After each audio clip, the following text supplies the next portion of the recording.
නොදනී කියලා. ඔයාගේ පියාගේ නම ඔයා දන්නේ නැහැ. දන්නේ කොහොමද උප්පැන්නේ ඔක්කොම මෙහෙම නොදනී උනේ?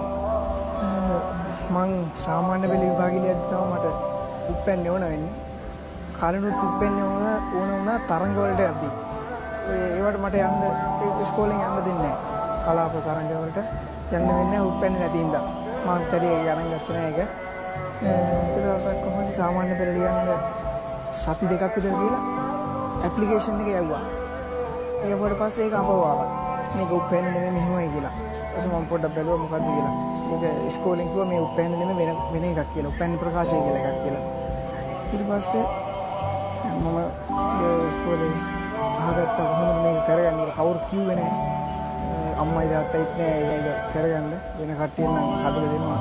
ඒගොල්ලන් අම්මයි තාත්තයි මට කවුරුන් දෙන්න මම තනියම හිතාගත්තා මේ කොහොමද හදාගන්න ඕන කියලා.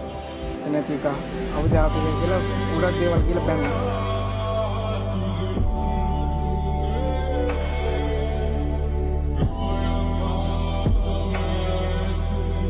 සින්දුවක් තියෙනවනේ අහල් දෙනවනේ උප්පැන්නේ පියාගේ නම. මොකක්ද? ඉරක්නේ කොහොමද නම් මේ කියලා.